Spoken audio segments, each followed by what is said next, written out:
Welcome to Wayne's Old Time Radio Page channel. I'm Wayne, your host. These programs are brought to you by support of our listeners. You can give your support at Patreon or PayPal, either one. There's clickable links in the description below. Thanks for your support and enjoy the shows. If you'd like for me to get you a shout out, there's a link to PayPal in the description below. Leave us a donation. We'll get it up here for you. Just tell us who you want it to. You, a friend, a girlfriend, a wife, spouse, whatever. And we'll get it up here. The Jell-O program starring Jack Benny with Mary Livingston and Abe Lyman and his orchestra. This program comes to you from the Grand Ballroom of the Waldorf Astoria. The orchestra opens a program with Plenty of Money and You from the Gold Diggers of 1937.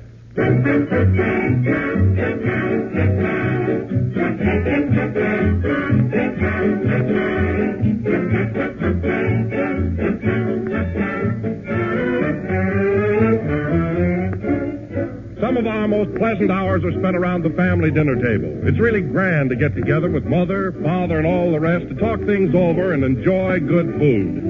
And those times are even more pleasant when dessert is a gleaming dish of delicious Jell-O. Young and old, everybody enjoys Jell-O's fresh fruit taste. It's appetizing, refreshing, really satisfying, too.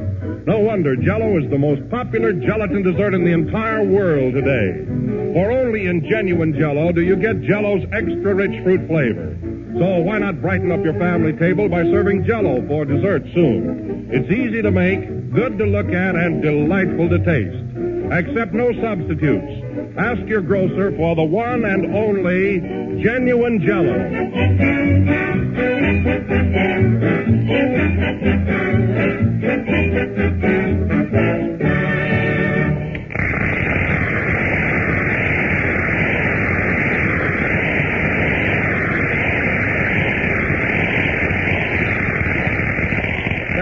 Plenty of Money in You, played by Abe Lyman and his orchestra. Now, ladies and gentlemen, we bring you the man who made the bee public insect number one, Jack Benny.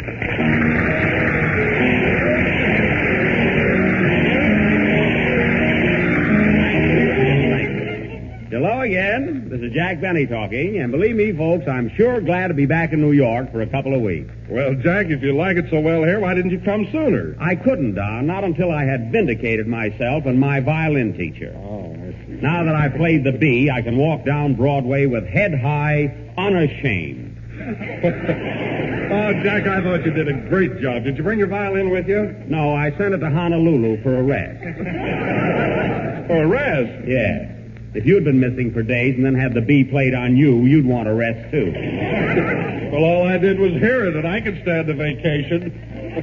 One more crack like that, and you'll get it. Anyway, Don, let's not engage in any low banter tonight. After all, we're broadcasting from the Waldorf Astoria. Yes, indeed. This is a pretty high-class place, isn't it? Yes, sir. Quite swanky. Swanky? Mm-hmm. Well, I had a shave before they let me in the barber shop. Yes, sir. You know, Don, I think their prices here are quite well balanced. I didn't pay a cent more for having my suit pressed than I did for my suit. Really. You're stopping here, aren't you, Don? Oh, yes, Jack. I have a lovely room on the 22nd floor. Well, when you go to your room tonight, be sure and use the middle elevator. The middle elevator? Why? That one has the best floor show. Oh. I tell you, Don, the service here is de-loopsy. Come in. Mr. Benny? Yes. On behalf of the entire personnel of the Waldorf Astoria, may I extend a cordial greeting and invite you to avail yourself of every possible facility here. Well, thank you. Are you the managing director? No, I'm vice president in charge of removing dishes. A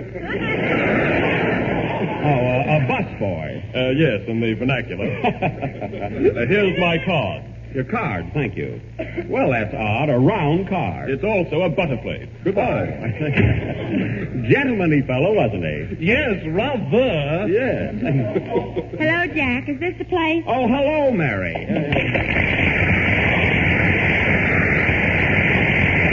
Mary, glad to see you. That was quite a reception you got, wasn't it?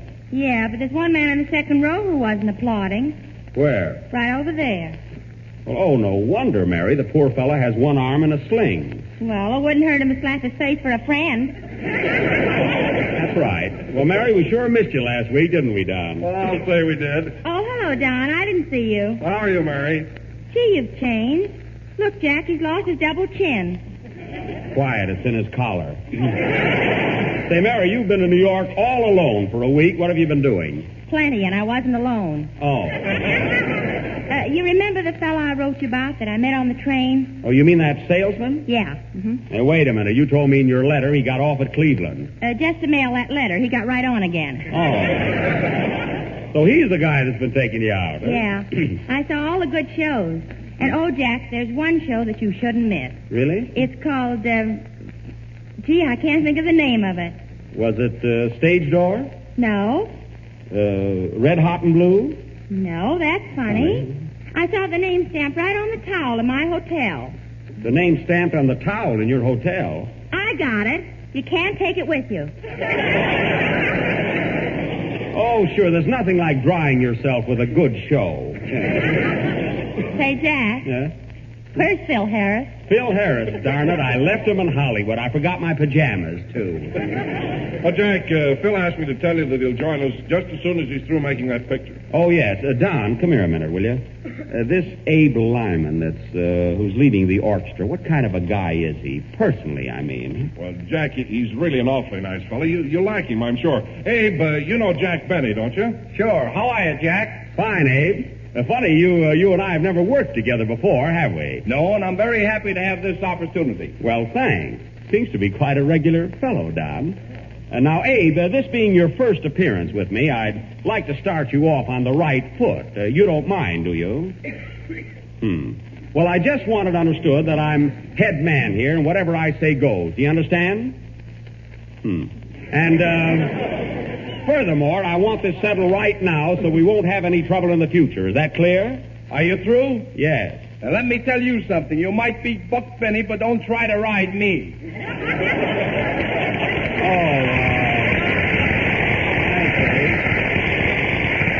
Well, we got to write this show anyway. Oh, fresh guy, huh? Better look out, Jack. Why? I saw him direct the opening number with a blackjack. Oh. Well, don't worry, Mary. I'm a pretty tough guy myself. Oh, yeah? Yeah. Well, I can handle you and Fred Allen. Well, no wonder we're both anemic. Say, Don, come here a minute. I thought you told me Lyman was a nice guy. Well, he is, Jack, but this is his first time working with you, and naturally he's just a little nervous and excited. You can't blame him. Oh, is that it? Well, I guess maybe I was a little hasty and inconsiderate. After all, I can appreciate his state of mind. Tell him to play, Don. Play, Mr. Lyman. These orchestra leaders are so sensitive.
Park Avenue from On the Avenue, played by the orchestra and directed by Abe Lyman, the Phil Harris of the East.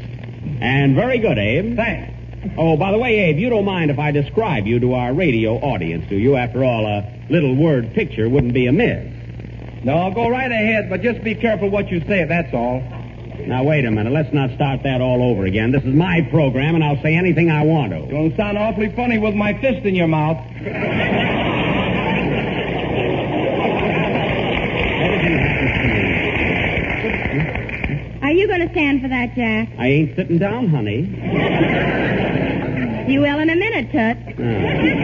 Why don't you let me describe him, Jack? All right, Mary. I'm a fine boss. I wish vaudeville would come back. Go ahead.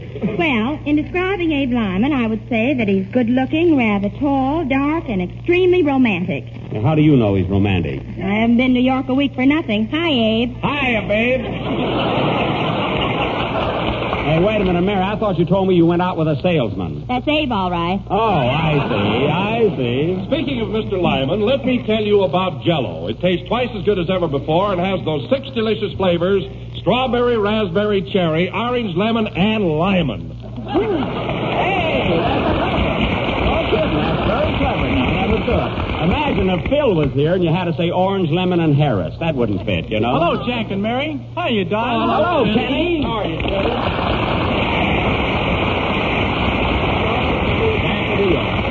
Kenny, we're all glad to see you. How do you like being back in New York? Great. I'm having a swell time. That's good. I've seen a lot of places I missed last year. I went to Central Park, the Bronx Zoo, and the aquarium, and... The aquarium, eh? I bet you like that. Nah, there was nothing but fish. Well, that's the trouble with those places, you know. Yeah. Well, I'm glad you're... Yeah. Well, I'm glad you're having such a good time, Kenny. Did you go to Radio City? No, New York is good enough for me. That's right. There's no use dashing all over the country. I don't blame you. Say, Jack, last night I went to Madison Square Garden to see the races. Oh, the races, eh? Did you like it? Yeah, but the jockeys went around so fast the horses looked like bicycles. Well, they were bicycles. Isn't that awful, Mary? I'm saving my answer for our last program. This may be it. You can't tell. Well, Kenny, what are you going to sing on your first broadcast from New York? I'm going to sing When the Poppies Bloom Again. Well, I'm sure we'll like that. Oh, by the way, I want you to meet Abe Lyman, our temporary maestro. But watch out, Kenny. He's a little nervous tonight. You know, be careful. Say, Abe, this is Kenny Baker, our tenor. Hello, Kenny. Hello. Say, Mr. Lyman, when you play my number, just do it the way it's written, will you? Kenny. It's my own arrangement, and I don't like it played any other way. Do you get me? Kenny, be careful. Look who's bawling me out. Listen, Lyman, what Jack says goes double for me. Attaboy, Kenny. I'm right with you. You stay out of this, Jack, unless you want your ears pleated. Can this be the man who plays those dreamy waltzes on the radio? Go ahead and sing, Kenny. Your ears wouldn't look good pleated, Jack. I don't think so.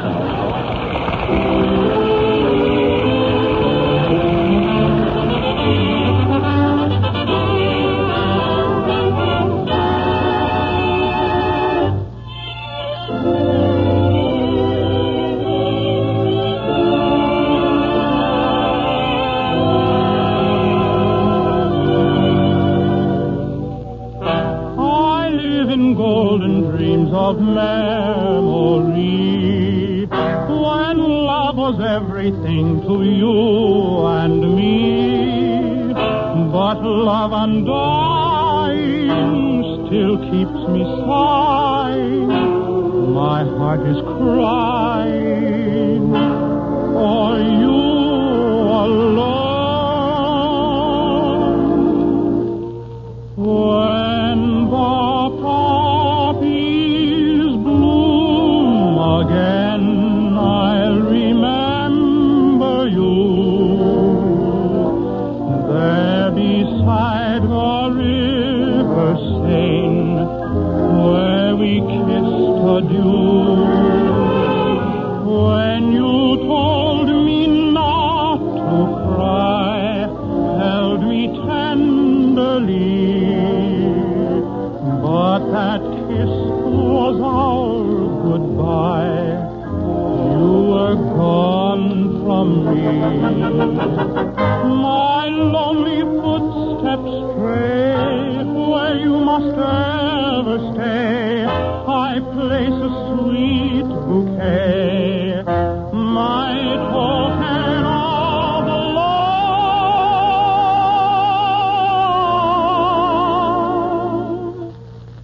Darling, till we meet again, I'll be ever true. When the poppies bloom again, I'll remember you.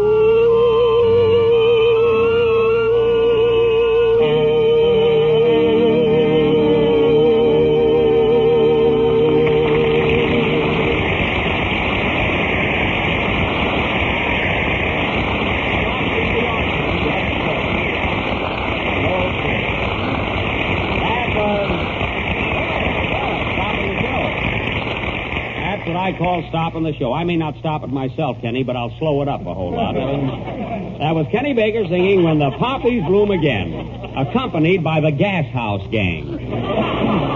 That was beautiful, Kenny. You were so at ease. Sure, I'm not afraid of Lyman. Well, I'm not either, but I don't want any roughhouse at the Waldorf. With you on the bottom. Now, listen. This is our first program in New York, and I'm just trying to keep things orderly, that's all. Outside of that, I'm not afraid of anyone. You're not, eh? No. Then you've either got a loud cheaper. You got a what? Oh, take that joke again. Come here, that's a good joke. Let's take the joke. Outside of that, I'm not afraid of anyone. Go ahead. You're not, eh? No. Then you've either got a loud heart or a cheap watch. That's it. That's the one. See? I didn't want you to miss it. That was funny. Say, Don, speaking of hearts, what time is it? I mean, speaking of watches. About 8:45. I wished he'd get here. Who? Well, listen, Don. When I played the bee last Sunday night, I didn't completely vindicate myself. There's one small point yet to be settled. What is that, Jack? Well, I asked Stuart Canin, that little boy who originally played the bee and caused all my trouble with Alan, to come up here tonight, and I'm going to find out if he's really 10 years old. Find out how to play the bee, too. I played it all right. But I have my doubts about Alan's statement. If that child is over 10, and I think he is, then Mr. Allen has deceived his listeners, thereby misinforming over 400 people around the country. Anyway, I'm going to find out the truth. Hey, maybe that's him. Huh? Come in. Hello. Hey, fellas, look. Look who's here. Hello, stranger. Well, Slapperman.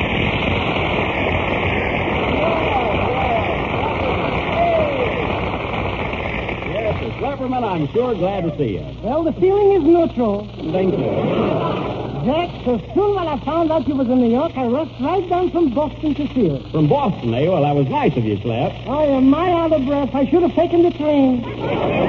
Well, I'm glad you dropped in. Oh, Slap, you remember Kenny Baker and Don Wilson, don't you? Why, certainly. Hello, Kenny boy. Hello, Slappy. Oh, how are you, Slapsy? It's nice to see you. Well, Donny boy, are you still making with the jell-o? Oh, sure. And Slap.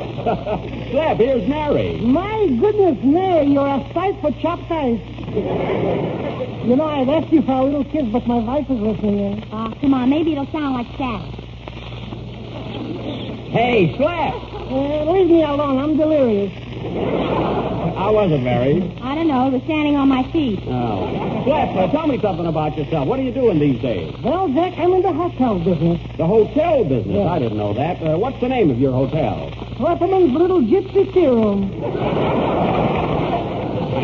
And, you know, Jack, as a special attraction, my wife tells fortunes. Oh, can she read tea leaves? Yes, if they're not in English.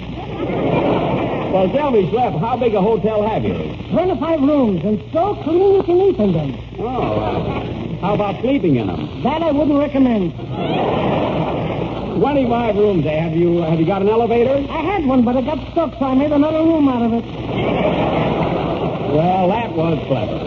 Say, Jack, why don't you and Mary come over tonight? We got dancing, some music. Oh, an orchestra, too, eh? Who's playing there? Fred Herring and his Oriental Canadians. My, what musicians. Strictly swing time, boys. Say, that reminds me, Slap, do you know Abe Lyman? Do I know Abe Lyman? Hello, Abe, boy. Hello, Slap. Is my suit ready? Hey, it's quiet. You'll have it tomorrow, positive.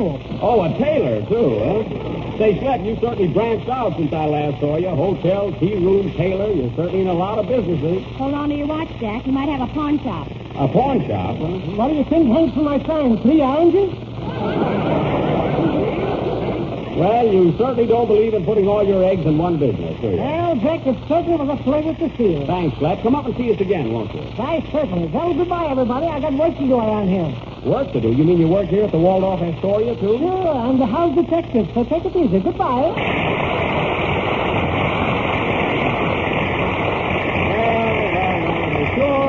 It's sure good to see old Schlepperman again. He's certainly in a lot of businesses, isn't he, Mary? I bet he's in 2 more by now. I'll take that bet. I'm also a bookmaker. What a guy. Hey, Don, did that little boy come in yet? No, not yet, Judge. Oh, well, play something, Abe. If Schlepperman is in your band, I'll die. Gee, I wish that kid would get here.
Popular tune played from the bandwagon, played by Abe Lyman and his ex-Californians. And now, ladies and gentlemen, we, Don, did that little boy get here yet? Well, not yet, but, Jack, did you hear that 5-year-old girl play the B on the piano last Wednesday night?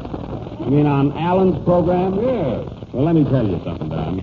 The way Alan has been dragging those kids up to his program is disgraceful. I think. First, a 10-year-old boy plays the B on a violin, then a 5-year-old girl plays it on a piano. I suppose next week we'll hear it played on a raffle. But, Jack, I thought it was funny when Alan said you were so out of wind you couldn't even blow out a match. Well, he has me there. I'll admit that I don't compare with Mr. Allen when it comes to blowing. Wow!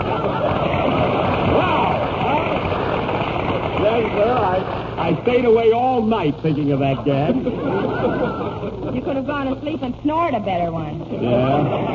Well, anyway, tonight I'll find out the correct age of that alleged 10-year-old boy. Say, I hope that's him now. Come in. Is Mr. Benny here?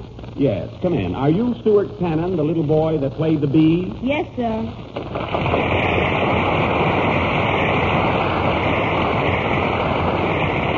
Well, I'm awfully glad you came up tonight, Stuart. What did you want to see me about, Mr. Benny? Well, it's a, If it's about the violin, I don't give lessons. No, Stuart, look, Stuart. I merely sent for you to ask a few questions. Now, there's nothing to be afraid of. Just answer correctly and regard me as your friend. I'm scared. Scared, Stuart? Why? Mr. Allen said you were the boogeyman. Now, Stuart, that's silly. That's silly. Do I look like the boogeyman? Yeah. Now listen to me, Stuart. I'm here to prove something tonight. I'm going to ask you a few questions, and I want the truth. You know what happens to little boys who tell lies? No. Well, you want to go to heaven, don't you? Not yet. Now listen to me, Stuart. I listened to you last Sunday and I didn't like it. Oh, yeah? I'm going home. Grab him, fellas. Don't let him get away. Ah, we got it, Jack. He looks suspicious to me. Search him, boys. Look, Jack, he's got marbles and a top and some fish hooks. And here's a slingshot. A slingshot, eh? Disarm them, men.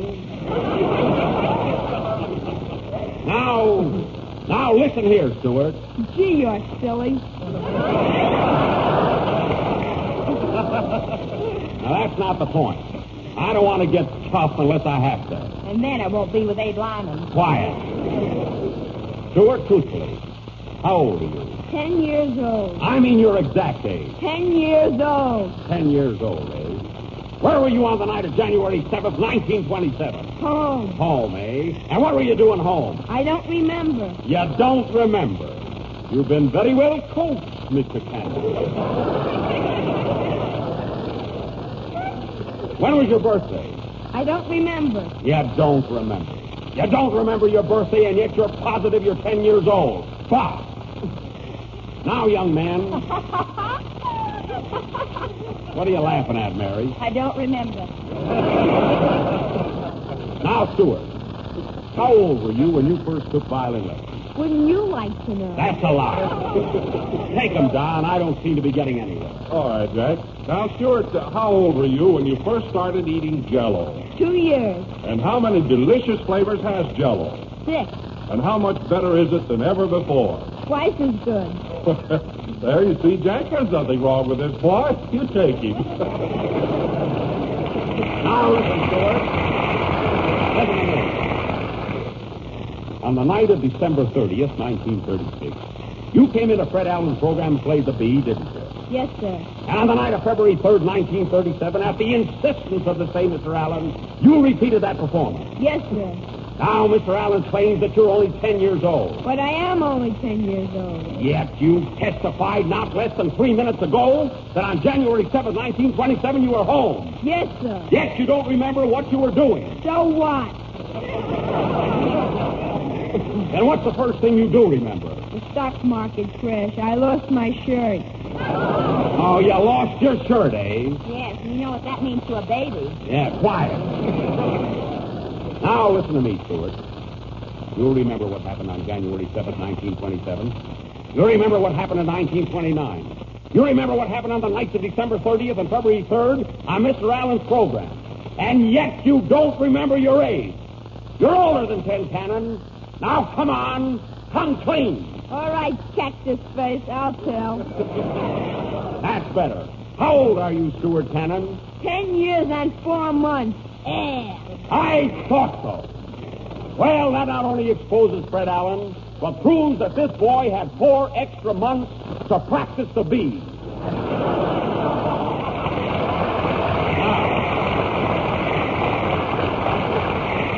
You're excused, Mr. Canin.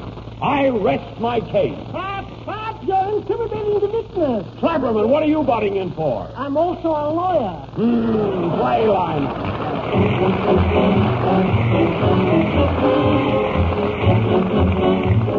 Spring can't be very far off now, but whether the winds of March blow hot or cold, here's a way to add a bright springtime touch to your menus. Serve this new jell-o dessert soon. It's called Prune Perfection, and it's delicious to taste, lovely to look at, and mighty easy to make.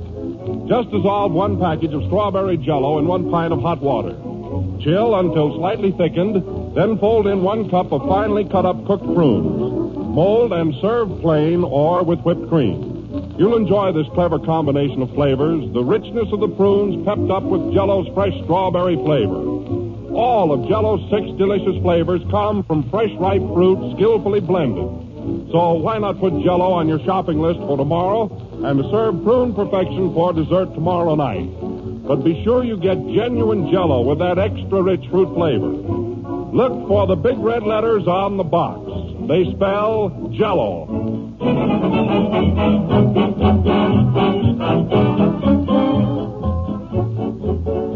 last number of the 23rd program in the new Jell-O series, and we'll be with you again next Sunday at the same time. I want to tell you how glad I was to see Schlepperman again, and I'd like you to meet him in person, Mr. Sam Hearn.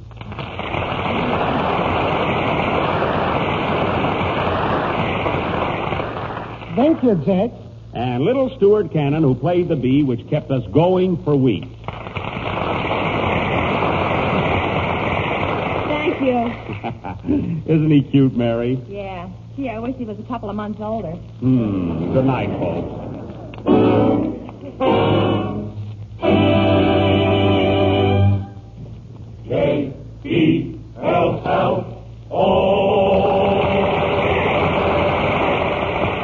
This is the Red Network of the National Broadcasting Company.